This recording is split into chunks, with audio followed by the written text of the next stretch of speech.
Drugs అమ్ముతూ ముగ్గురు యువకులు పట్టుబడ్డారు. నిందితుల నుంచి 18 గ్రాముల MDMA డ్రగ్స్, 53 గ్రాముల ఓజీ కుష్, కేజీకి పైగా గంజాయి స్వాధీనం చేసుకున్నారు. వారి నుంచి ఒక నాన్ డ్యూటీ లిక్కర్ బాటిల్ కూడా సీజ్ చేశారు. పక్కా సమాచారంతో దాడి చేసిన ఎక్సైజ్ ఎన్ఫోర్స్మెంట్ పోలీసులు పట్టుబడ్డ డ్రగ్స్ విలువ 4 లక్షలు ఉంటుందని చెబుతున్నారు. కడప, కర్నూలు, ప్రకాశం జిల్లాకి చెందిన యువకులు చదువుకోవడానికి సిటీకొచ్చి డ్రగ్స్ అమ్ముతూ లక్షలు గడిస్తున్నారని పోలీసులు అంటున్నారు.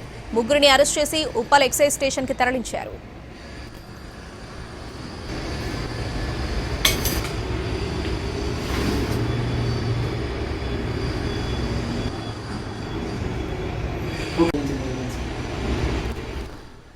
హైదరాబాద్ లో డ్రగ్స్ అమ్ముతూ ముగ్గురు యువకులు పట్టుబడ్డారు. నిందితుల నుంచి 18 గ్రాముల MDMA డ్రగ్స్, 53 గ్రాముల ఓజీ కుష్, కేజీకి పైగా గంజాయిని స్వాధీనం చేసుకున్నారు.